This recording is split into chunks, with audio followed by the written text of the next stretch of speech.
నమస్కారం సిక్కోలు హృదయ స్పందన న్యూస్కు స్వాగతం. నేను మీ సత్యం. ఈరోజు వార్తా విశేషాలు ఇలా ఉన్నాయి. విశాఖను పరిపాలనా రాజధాని చేస్తామంటే విపక్ష నేత చంద్రబాబు అడ్డుకున్నారని జిల్లా పర్యటనలో భాగంగా పలాస రైల్వే గ్రౌండ్లో ఏర్పాటు చేసిన సభలో సీఎం జగన్మోహన్ రెడ్డి ఆరోపించారు. 700 కోట్ల రూపాయలతో నిర్మించిన వైఎస్ఆర్ సుజలధార పథకాన్ని ముఖ్యమంత్రి గురువారం లాంఛనంగా ప్రారంభించి జాతికి అంకితం చేశారు. అనంతరం 85 కోట్ల రూపాయల వ్యయంతో నిర్మించిన doctor YSR kidney research and super speciality ఆసుపత్రిని కూడా ఆయన ప్రారంభించారు. ఆసుపత్రిలో రోగులను పరామర్శించి వారి బాగోగులు స్వయంగా అడిగి తెలుసుకున్నారు. అక్కడ నుంచి రైల్వే గ్రౌండ్ లో ఏర్పాటు చేసిన బహిరంగ సభలో సీఎం మాట్లాడారు. అధికారంలోకి వచ్చిన వెంటనే కిడ్నీ వ్యాధిగ్రస్తులకు పెన్షన్లను 2019 మే 30న 2500 నుంచి 10,000కు పెంచింది కూడా ఈ ప్రభుత్వమే అని చెప్పేందుకు సంతోషిస్తున్నానని, ఈ రోజు ఆ సంఖ్య కూడా గతంలో మాదిరి కాకుండా అందరికీ అందుబాటులోకి తీసుకొచ్చామని అన్నారు. నాన్ డయాలసిస్ పేషెంట్లకు కూడా 5,000 రూపాయలు పింఛను వర్తింపజేశామని, నెలకు 12,54,00,000 రూపాయల ఉద్దానం వాకిట కిడ్నీ రోగులకు అందిస్తున్నామని అన్నారు. ఈ ప్రాంతంలో కిడ్నీ వ్యాధి ఎందుకు వస్తుంది అన్నదానిపై కేంద్ర సంస్థలతో కలిసి 4 దశలలో అధ్యయనం చేపట్టేందుకు కృషి చేస్తున్నామని సీఎం తెలిపారు. ఈ కార్యక్రమంలో మంత్రులు సీదిరి అప్పలరాజు, ధర్మాన ప్రసాదరావు, బొత్స సత్యనారాయణ, విడుదల రజని, మాజీ ఉప ముఖ్యమంత్రి ధర్మాన కృష్ణదాస్, జడ్పీ చైర్పర్సన్ విజయ, అధికారులు తదితరులు పాల్గొన్నారు. ఉద్దానం ప్రాంతంలో అసలు కిడ్నీ సమస్యలు ఎందుకు వస్తూ ఉన్నాయి, దానికి మూల కారణం ఏమిటి అది తెలుసుకునే దానికోసం ఆరాటపడ్డాడు మీ బిడ్డ. అది తెలుసుకునే దానికోసం కేంద్ర ప్రభుత్వ సంస్థ ఐసీఎంఆర్తో పాటు జార్జ్ ఇన్స్టిట్యూట్ ఆఫ్ గ్లోబల్ హెల్త్తో కలిసి, ఇంటర్నేషనల్ ఇన్స్టిట్యూట్ ఇది, వీటితో కలిసి రాష్ట్ర ప్రభుత్వం సమగ్రంగా అధ్యయనం మొదలుపెట్టింది.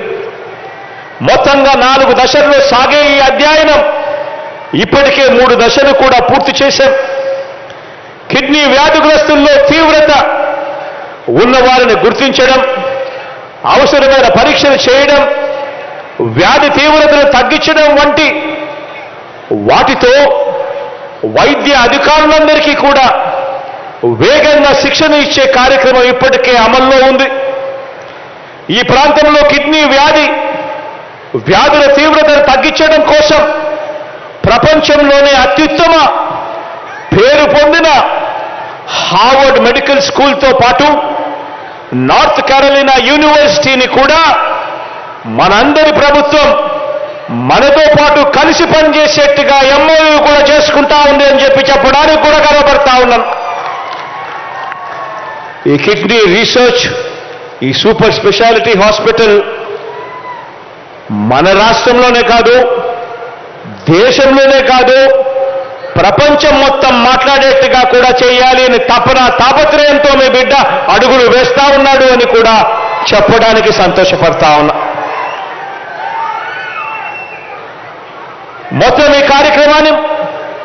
ఈ మొత్తం కార్యక్రమానికంతా కూడా ఈ doctor YSR kidney research and super speciality hospital ఒక నోడల్ సెంటర్గా వ్యవహరించబోతా ఉంది అని కూడా చెప్పడానికి సంతోషపడతా ఉన్నా.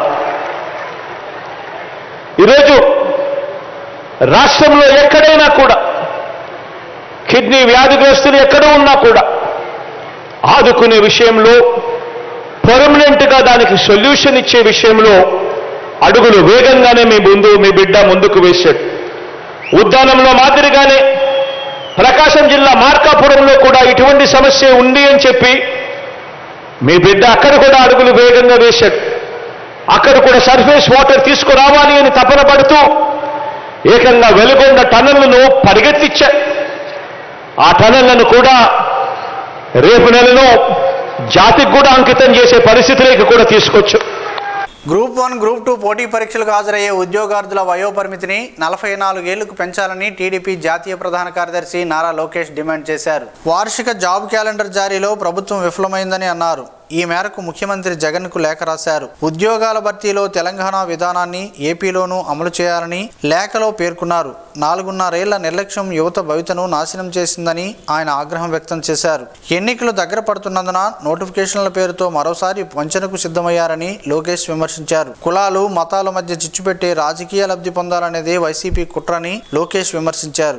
అధికారంలోకి రాకముందు చాలా హామీలిచ్చారని, ప్రభుత్వం ఏర్పాటు చేశాక ఒకటి కూడా నెరవేర్చలేదని ఆరోపించారు. ఎవరైనా ప్రశ్నిస్తే బెదిరిస్తున్నారని, అక్రమ కేసులు పెడుతున్నారని మండిపడ్డారు. యువగలం పాదయాత్రలో భాగంగా అనకాపల్లి జిల్లా యలమంచిలో విశ్రాంత ఉద్యోగులతో లోకేష్ ముఖాముఖి మాట్లాడారు. ఆరోగ్యశ్రీని మొత్తం ప్రక్షాళన చేయాల్సిన అవసరం ఉందని అన్నారు. రాష్ట్ర ముఖ్యమంత్రి వైఎస్ జగన్మోహన్ రెడ్డి గురువారం జిల్లా పర్యటనకు విచ్చేసిన ఆయనకు మకరాంపురం గ్రామంలో ఏర్పాటు చేసిన హెలిప్యాడ్ వద్ద రాష్ట్ర మంత్రులు, అధికారులు ఘన స్వాగతం పలికారు. స్వాగతం పలికిన వారిలో రాష్ట్ర ఉప ముఖ్యమంత్రి బూడి ముత్యాలనాయుడు, రాష్ట్ర వైద్య ఆరోగ్య శాఖ మంత్రి విడుదల రజని, జిల్లా పరిషత్ అధ్యక్షులు పిరియా విజయ, వైద్య ఆరోగ్య శాఖ ముఖ్య కార్యదర్శి ఎంటి కృష్ణబాబు, ముఖ్య కార్యదర్శి బి రాజశేఖర్, జిల్లా కలెక్టర్ శ్రీకేష్ లాటకర్, శాసన మండలి సభ్యులు నర్తు రామారావు, వరదు కళ్యాణి, మాజీ ఉప ముఖ్యమంత్రి నరసన్నపేట శాసనసభ్యులు ధర్మాన కృష్ణదాస్, శాసనసభ్యులు రెడ్డి శాంతి, టెక్కలి సబ్ కలెక్టర్ నూరూర్ కుమార్ తదితరులు ఉన్నారు. రాష్ట్ర ప్రభుత్వం ఆశా వర్కర్స్కు కనీస వేతనాలు చెల్లించాలని, పని భారాన్ని తగ్గించాలని సిఐటియు జిల్లా ప్రధాన కార్యదర్శి P Tejeswararao, Asha workers union జిల్లా గౌరవ అధ్యక్షులు కె నాగమణి, అధ్యక్ష ప్రధాన కార్యదర్శులు D Dhanalakshmi, G Amaravati demand చేశారు.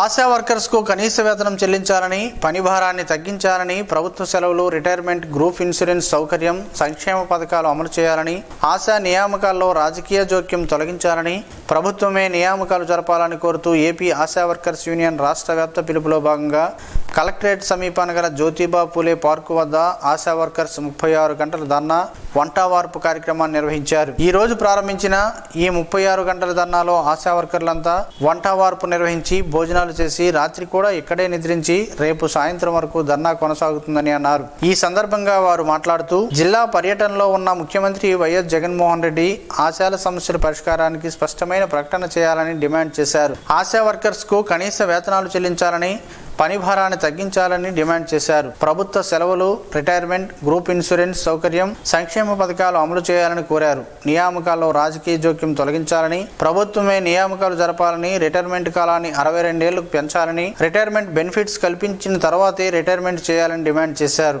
ఈ కార్యక్రమంలో ఏపీ ఆశా వర్కర్స్ యూనియన్ జిల్లా నాయకులు P Jayalakshmi, K Joshna, S Susheela, K Parvathi, S Kalavathi తదితరులు పాల్గొన్నారు. ఈ నెల 16వ తేదీన శ్రీకాకుళం కలెక్టర్ కార్యాలయం వద్ద రైతుల కోసం చేపట్టనున్న ఆందోళన కార్యక్రమాన్ని జయప్రదం చేయాలని ఆంధ్రప్రదేశ్ రైతు సంఘం నాయకులు విజ్ఞప్తి చేశారు. ఆంధ్రప్రదేశ్ రైతు సంఘం జిల్లా కన్వీనింగ్ కమిటీ ప్రజా సంఘాల ఆధ్వర్యంలో క్రాంతి భవన్లో సంఘం కన్వీనర్ జి రామకృష్ణ అధ్యక్షన గురువారం సమావేశం నిర్వహించారు. ఈ సందర్భంగా ఆంధ్రప్రదేశ్ రైతు సంఘం రాష్ట్ర ఉపాధ్యక్షులు బుడితి అప్పలనాయుడు మాట్లాడుతూ మిచాంగ్ తుఫాను ప్రభావం తీవ్రత లేకపోవచ్చు కానీ దానివల్ల జిల్లాలో ఏకదాటిగా 3 రోజుల పాటు కురిసిన చినుకుల వల్ల కోసిన వరిచేలు, ఓవులు, కుప్పలు తడిసిపోయాయని తెలిపారు. కొన్ని చోట్ల ధాన్యం మొలకలు వచ్చాయని, దీని ఫలితంగా ధాన్యం రంగు మారుతుందని అన్నారు. మిల్లర్లు రంగు మారిన ధాన్యం బూచి చూపి రైతుల నుంచి దోపిడీ చేయడానికి ఇదో ప్రధాన మార్గం అవుతుందని ఆవేదన వ్యక్తం చేశారు. ప్రభుత్వం తక్షణమే తుఫానును జాతీయ విపత్తుగా గుర్తించి ఎఫ్సిఐ వారి నిబంధనలను అనుసరించి రైతుల నుంచి ధాన్యాన్ని అంతటినీ నేరుగా ప్రభుత్వమే ధాన్యం సేకరణ చేసి రైతులను ఆదుకోవాలని ఆంధ్రప్రదేశ్ రైతు సంఘం ప్రభుత్వాన్ని డిమాండ్ చేస్తున్నట్లు తెలిపారు. ఈ సమావేశంలో ఏఐటియుసి గౌరవ అధ్యక్షులు చిక్కాల గోవిందరావు, కార్యదర్శి షణ్ముఖరావు, రైతు సంఘం జిల్లా నాయకులు చింత ఎర్రయ్య, ఉప్పాడ సూర్యనారాయణ, మత్స్యకార సంఘం నాయకులు తౌడు తదితరులు పాల్గొన్నారు. ఏపీలో 10th ఇంటర్మీడియట్ పరీక్షల షెడ్యూల్ విడుదలైంది. మార్చి నెలలో 10th ఇంటర్ పరీక్షలు నిర్వహించబోతున్నట్లు ఏపీ విద్యాశాఖ మంత్రి బొత్స సత్యనారాయణ వెల్లడించారు. మార్చి 18 నుంచి 10వ తరగతి, మార్చి 1 నుంచి 20 వరకు ఇంటర్ పరీక్షలు నిర్వహించనున్నట్లు ఆయన తెలిపారు. ఫిబ్రవరి 5 నుంచి 20 వరకు ఇంటర్ ప్రాక్టికల్స్ పరీక్షలు నిర్వహించబడినని తెలిపారు. ఇంటర్మీడియట్ విద్యార్థులకు ఉదయం 9 నుంచి మధ్యాహ్నం 12 గంటల వరకు పరీక్షలు జరగనున్నాయని ఆయన స్పష్టం చేశారు. లయన్స్ క్లబ్ ఇంటర్నేషనల్ శ్రీకాకుళం శాఖ ఆధ్వర్యంలో ఇటీవల జరిగిన చిత్రలేఖనం పోటీల్లో విజేతలకు గురువారం నాడు బహుమతులు అందజేశారు. శ్రీకాకుళం నగరంలోనే ఆక్స్ఫర్డ్ పాఠశాల 9వ తరగతి విద్యార్థి సిహెచ్ కార్తిక్ డ్రాయింగ్ పోటీల్లో ప్రతిభ కనబరుస్తున్నారు. ఇటీవల లయన్స్ క్లబ్ ఇంటర్నేషనల్ శ్రీకాకుళం శాఖ ఆధ్వర్యంలో డేర్ టు డ్రీమ్ అంశంపై జరిగిన పీస్ పోస్టర్ డ్రాయింగ్ పోటీల్లో కన్సోలేషన్ బహుమతిని కైవసం చేసుకున్నారు. ఈ మేరకు గురువారం నాడు లయన్స్ క్లబ్ ఇంటర్నేషనల్ శ్రీకాకుళం శాఖ ప్రతినిధులు కన్సోలేషన్ బహుమతితో పాటు ప్రశంసా పత్రాన్ని అందజేశారు. భవిష్యత్తు మరిన్ని ఉన్నత శిఖరాలు అధిరోహించాలని ఆకాంక్షించారు. విద్యార్థులకు చదువుతో పాటు క్రీడా సాంస్కృతిక అంశాల్లో కూడా చురుకుగా ఉండాల్సిన అవసరం ఎంతైనా ఉందని లయన్స్ క్లబ్ ప్రతినిధులు తెలిపారు. ఆ తరహా కార్యక్రమాలు క్లబ్ తరపున నిత్యం నిర్వహిస్తూ వస్తున్నామని స్పష్టం చేశారు. చదువుతో పాటు విద్యార్థుల ఉన్నతికి ఉపయోగపడే అన్ని అంశాలలో అవసరమయ్యే వనరులను చేరువ చేస్తూ అందుకు తగ్గ తర్ఫీదును అందిస్తున్న ఆక్స్ఫర్డ్ పాఠశాల యాజమాన్యంకు ఈ సందర్భంగా అభినందనలు తెలియజేశారు. ఈ కార్యక్రమంలో లయన్స్ క్లబ్ ఇంటర్నేషనల్ శ్రీకాకుళం జిల్లా శాఖ ప్రతినిధులు నటుకుల మోహన్, బాడాన దేవభూషణ్ రావు, పాఠశాల సిబ్బంది, గౌరీ తదితరులు పాల్గొన్నారు. రాష్ట్ర ప్రభుత్వం అంగన్వాడీల సమ్మెపై కవ్వింపు చర్యలు మానుకోవాలని ఐఎఫ్టియు జిల్లా ప్రధాన కార్యదర్శి దీర్ఘాషి గణేష్ అన్నారు. ఈ మేరకు గురువారం అంగన్వాడీ కార్మికులు వారి సమస్యల పరిష్కారం కోసం శ్రీకాకుళం తోట వీధిలో ఐసిడిఎస్ ప్రాజెక్టు కార్యాలయ ప్రాంగణంలో చేస్తున్న నిర్వాధిక సమ్మె శిబిరాన్ని సందర్శించి అంగన్వాడీ కార్మికులకు సంఘీభావం తెలిపారు. ఈ సందర్భంగా గణేష్ మాట్లాడుతూ న్యాయమైన సమస్యలను పరిష్కారం చేయాలని డిమాండ్ చేశారు. కేంద్ర ప్రభుత్వం అధికారంలోకి వచ్చినప్పటి నుంచి ఐసిడిఎస్ ను ప్రైవేటు పరం చేయడానికి పలు ప్రయత్నాలు చేస్తుందని ఆరోపించారు. స్వచ్ఛంద సంస్థలు అక్షయపాత్ర, వేదాంత, జిందాల్ లాంటి కార్పొరేట్ కంపెనీలు కట్టబెట్టాలని అనేక రాష్ట్రాల్లో చేసిన ప్రయత్నాలు విఫలమయ్యాయని గుర్తు చేశారు. కేంద్ర ప్రభుత్వం 2019-20 బడ్జెట్లో ఐసిడిఎస్కు కేటాయింపులు 25 కోట్ల రూపాయల నుంచి 15 కోట్లకు తగ్గించిందని తెలిపారు. అంగన్వాడీల సమస్యల పరిష్కారం చేయలేని రాష్ట్ర ప్రభుత్వం వారిపై నిర్బంధాన్ని ప్రయోగించి సమ్మెను విఫలం చేయాలనుకోవడం సబబా అంటూ ఆయన ప్రశ్నించారు. ఈ కార్యక్రమంలో ఐఎఫ్టియు నాయకులు రాకోటి రాంబాబు, శ్యాము, రమణ తదితరులు పాల్గొన్నారు.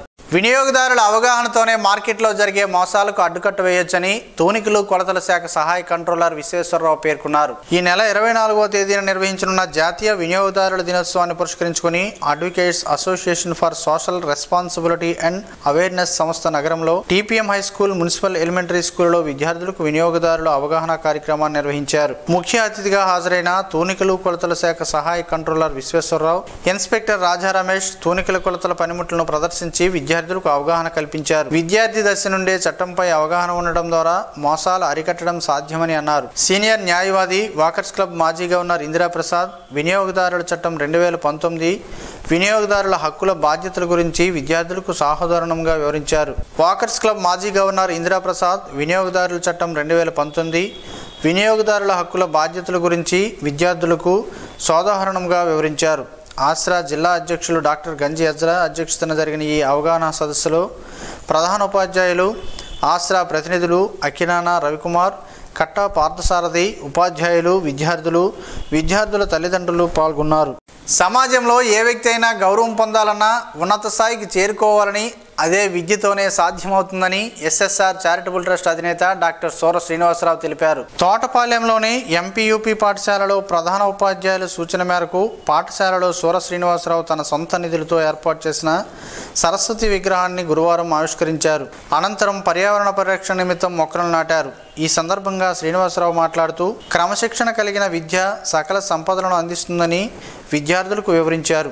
నిరంతరం శ్రమించడం, పట్టుదలతో కృషి చేయడంతోనే చదువుల్లో రాణించవచ్చని ఆయన పేర్కొన్నారు. చదువుకు పేదరికం అడ్డు కాదని, ప్రతి ఒక్కరూ తమ తల్లిదండ్రులు, ఉపాధ్యాయులు గర్వపడేలా విద్యను అభ్యసించాలని ఆకాంక్షించారు. భవిష్యత్తులో విద్యార్థులంతా తల్లిదండ్రులు పెట్టుకున్న నమ్మకాన్ని వమ్ము చేయకూడదని, భవిష్యత్తులో ఉన్నత స్థితికి చేరుకోవాలని ఆయన ఆకాంక్షించారు.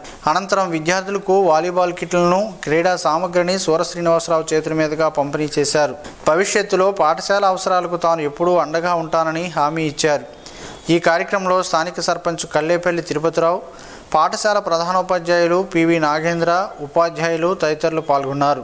అంగన్వాడీ సమస్యల పరిష్కారం కోసం ఐక్యంగా పోరాడదామని యూనియన్ నాయకులు రజని, లక్ష్మి, హేమలత, బోడమ్మ, జలజాక్షులు పిలుపునిచ్చారు. ఈ రోజు కొత్తూరు మండల కేంద్రంలో అంబేద్కర్ విగ్రహం వద్ద మానవహారం, మోకాళ్లపై నిరసన చేపట్టారు. ఈ సందర్భంగా వారు మాట్లాడుతూ కేంద్ర రాష్ట్ర ప్రభుత్వాలు అవలంబిస్తున్న కార్మిక, ఉద్యోగ, కర్షక, ప్రజా వ్యతిరేక విధానాలను అవలంబిస్తున్నాయని ఆరోపించారు. కార్మిక వ్యతిరేక విధానాలు అవలంబిస్తున్న ప్రభుత్వాలను గద్దెదించాల్సిన అవసరం ఉందని అన్నారు. జగన్మోహన్ రెడ్డి ప్రభుత్వం ఎన్నికలకు ముందు తెలంగాణ కంటే అదనంగా అంగన్వాడీలకు వేతనాలు పెంచుతానని చెప్పారని, అధికారంలోకి వచ్చి 4.5 సంవత్సరం పూర్తవుతున్నా ఇంతవరకు వేతనాలు అంగన్వాడీలకు పెంచకపోవడం దుర్మార్గమని అన్నారు. అంగన్వాడీలకు మీరు ఇచ్చిన హామీని నిలబెట్టుకోవాలేదని అన్నారు. గత కొంతకాలం నుంచి అంగన్వాడీలు ఆందోళన చేస్తున్నా వేతనాలు పెంచలేదని, కనీసం ఈ ప్రభుత్వం పట్టించుకోనందున అంగన్వాడీలు సమ్మెబాట పట్టాల్సి వచ్చిందని అన్నారు. ఇప్పటికైనా న్యాయం చేయాలని డిమాండ్ చేశారు.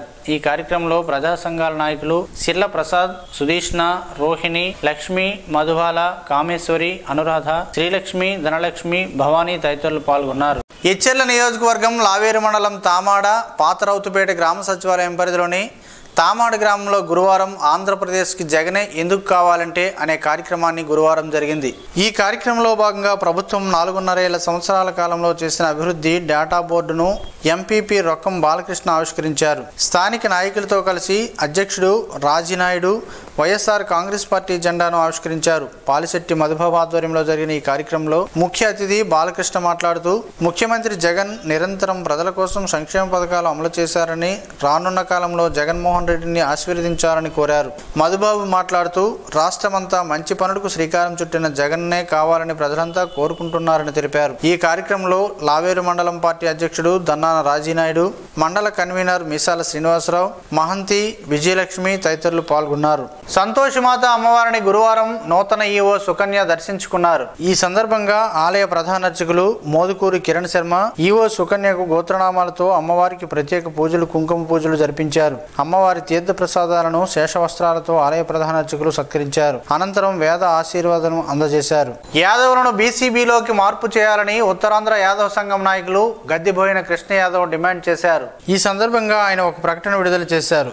యాదవులను బీసీడీ నుంచి బీసీబీలోకి మార్పు చేయాలని కోరుతూ రెవెన్యూ మంత్రి ధర్మాన ప్రసాదరావుకు సంఘం నాయకులుగా వినతిపత్రం అందజేసి సీఎం జగన్మోహన్ రెడ్డి దృష్టికి తీసుకువెళ్లి న్యాయం చేయాలని కోరినట్లు ప్రకటనలో కోరారు. సీఎం జగన్మోహన్ రెడ్డి తమకు న్యాయం చేస్తారన్న నమ్మకం తమకు ఉందని, తమ వినతి ఆయన దృష్టికి చేరాలన్నదే తమ ఆలోచన అని పేర్కొన్నారు. ముసాయిదా ఓటర్ల జాబితాలో మార్పులు, చేర్పులు, ఇతర సవరణల అనంతరం ఓటర్ల తుది జాబితాను జనవరి 5వ తేదీన వెలువరించనున్నట్లు జిల్లా రెవెన్యూ అధికారి ఎం గణపతిరావు వెల్లడించారు. పలు రాజకీయ పార్టీల ప్రతినిధులతో కలెక్టరేట్లోని ఆయన ఛాంబర్లో బుధవారం సాయంత్రం సమావేశం నిర్వహించారు. ప్రస్తుతం చేపడుతున్న ప్రత్యేక ఓటర్ల జాబితా సవరణ ప్రక్రియపై అంశాల వారీగా సమీక్షించారు. పార్టీల ప్రతినిధులు అభిప్రాయాలను తెలుసుకుని వారి నుంచి విజ్ఞప్తులు స్వీకరించారు. ఈ సందర్భంగా ఆయన మాట్లాడుతూ ఓటర్ల జాబితా సవరణ ప్రక్రియలో భాగంగా దరఖాస్తుల స్వీకరణకు ఈ నెల 9వ తేదీలో తుది గడువు ముగుస్తుందని అన్నారు. 50,000కు పైగా దరఖాస్తులు చివరి వారం రోజుల్లో వచ్చాయని, ఈ నెల 26వ తేదీ నాటికి వాటి పరిశీలన పూర్తి చేస్తామని అన్నారు.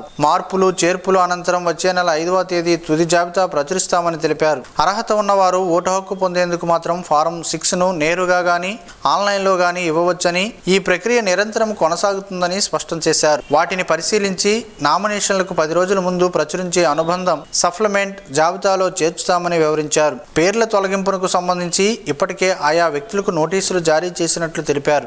సమావేశంలో వైసీపీ నాయకులు రౌతు శంకర్రావు, టీడీపీ నాయకులు పీఎంజే బాబు, కాంగ్రెస్ నాయకులు డి మల్లిబాబు, బీజేపీ నాయకులు చల్లా వెంకటేశ్వరరావు, బీఎస్పీ నాయకులు సోమేశ్వరరావు తదితరులు పాల్గొన్నారు. జనవరి 5, 6, 7 తేదీలలో రాజమండ్రిలో జరగనున్న 2వ అంతర్జాతీయ తెలుగు మహాసభలకు హాజరు కావాల్సిందిగా రాష్ట్ర ప్రచార కార్యదర్శి భోగరాజు సూర్యలక్ష్మి కోరారు. గురువారం రాజాంలోని స్థానిక ప్రభుత్వ డిగ్రీ కళాశాలలో కళాశాల ప్రిన్సిపల్ స్వప్న హైందవి అధ్యక్షతన జరిగిన సమావేశంలో విద్యార్థులను ఉద్దేశించి ఆమె మాట్లాడారు. రాజరాజ నరేంద్ర పట్టాభిషేక సహస్రాబ్ది సందర్భంగా ఆంధ్ర సారస్వత పరిషత్, చైతన్య విద్యార్థి సంస్థల సంయుక్త ఆధ్వర్యంలో 3 రోజుల పాటు జరగనున్న ఈ కార్యక్రమంలో కవితా పఠనం, చర్చాగోష్ఠి, కళలు, పుస్తక, సాంస్కృతిక ప్రదర్శనలు, నృత్య రూపకళతో అంగరంగ వైభవంగా జరుగుతాయని, తెలుగు తల్లి వైభవాన్ని దశ దిశలా వ్యాప్తి చేస్తున్నాయని అన్నారు. ఈ కార్యక్రమానికి సాహితీవేత్తలు, సాహిత్య అభిమానులు, ఉద్యోగులు, ఉపాధ్యాయులు, విద్యార్థులు అందరూ హాజరు కావాలని కోరారు. అనంతరం ఈ కార్యక్రమాలకు సంబంధించిన గోడపత్రికను రాజాం రచయితల వేదిక నిర్వాహకుడు గార రంగనాథం, ఉమ్మి రమణమూర్తి, రెడ్ క్రాస్ సంస్థ అధ్యక్ష కార్యదర్శులు కొత్త సాయి ప్రశాంత్, పెంకి చైతన్య కుమార్, కళాశాల ఉపన్యాసకులు Chowdary Tarakeswararao, K Prasadarao, Y Bhaskarrao, Chandrasekhararao, P Malleswararao ఆవిష్కరించారు. కుంకుడుకాయలతో పలు ప్రయోజనాలున్నాయని మన పెద్దలు చెబుతుండేవారు. ఆ వివరాలేంటో ఈ రోజు ప్రసారమయ్యే ఆరోగ్యమే మహాభాగ్యంలో తెలుసుకుందాం.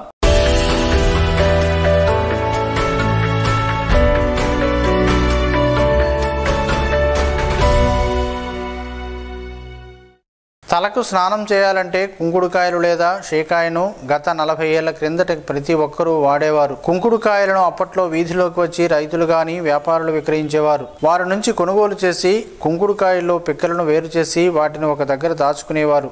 తలకు స్నానం చేయాలంటే కుంకుడుకాయలు లేదా షేకాయను గత 40 ఏళ్ల కిందట ప్రతి ఒక్కరూ వాడేవారు. కుంకుడుకాయలను అప్పట్లో వీధిలోకి వచ్చి రైతులు గాని వ్యాపారులు విక్రయించేవారు. వారి నుంచి కొనుగోలు చేసి కుంకుడుకాయల్లో పిక్కలను వేరు చేసి వాటిని ఒక దగ్గర దాచుకునేవారు.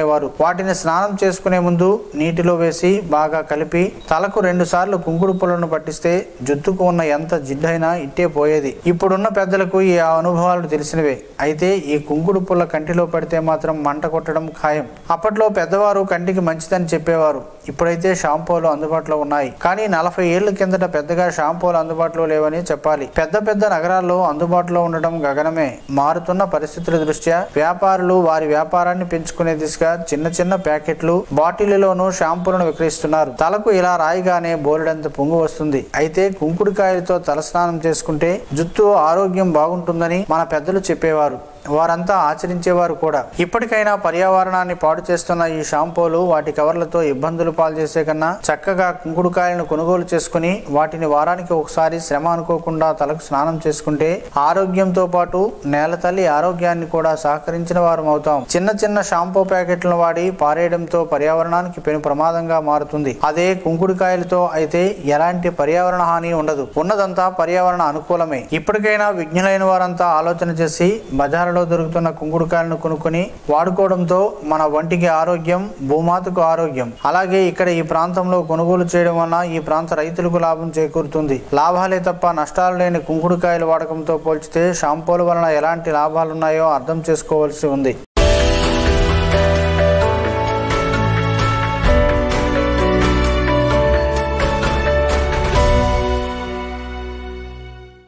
ఈ రోజు వార్తల్లో ఒక మంచి మాటను విందాం, ఆచరిద్దాం. సమాజ శ్రేయస్సును కాంక్షిస్తున్న మహనీయుల మాటల్లో నుంచి ఈ రోజు. జీవనం గమనం గమ్యం. ఋషి చింతన. మానవుడు గడియారం లాంటి యంత్రం కాదు. ఒకసారి కీ ఇస్తే తనంతట తానే తిరగడానికి. అనుభవాల జీవితము. అనుభవమే నిత్య మార్పుకు దోహదకారి. అనుభూతి శాశ్వత మార్పుకు సహకారి. మానవులకు పరమాత్ముని ఆభరణం విశ్వాసం. మీ వద్ద ఉన్న ఉత్తమ అంశాలను ఇతరులకు ఇవ్వండి. అదే పరమాత్ముని విశ్వాసమునకు చిహ్నం.